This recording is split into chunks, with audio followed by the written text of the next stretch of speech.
ఏంట్రా ఇక్కడ తాపిగా సిగరెట్ తాగుతున్నావు? అక్కడ గిరాణా లెక్క 40 దాటిందట. అలాగా? పద అయితే పదరా. పద. జరగండి జరగండి జరగండి. ఎంతైందిరా? 47 గిరాణా మజాక. లక్కీ నీ లక్కీ హెడ్ తో 50 ఇడ్లీ కూడా ఇవ్వరా?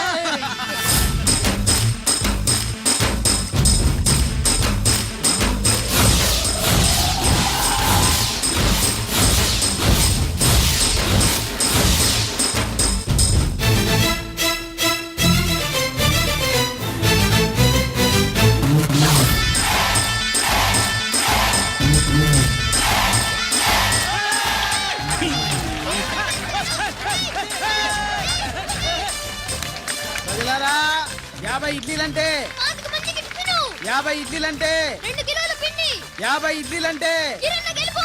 అంతేకాదు బాబాయ్ ఓటమి కూడా.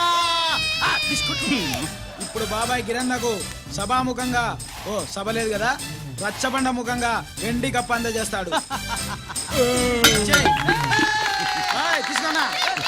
థ్యాంక్ యూ అన్నా, థ్యాంక్ యూ అన్నా. పందెంలో ఎప్పుడు వెండి కప్ప ఎందుకు అడుగుతావు? సుబ్బలక్ష్మి నుంచి పెళ్లి చేయి మావా అంటే మా అమ్మాయి వెండి పళ్ళలో తింటుంది, నువ్వు అరిటాకులో తింటావు, నీకు నా కూతుర్ని ఎలా ఇవ్వను అన్నాడు.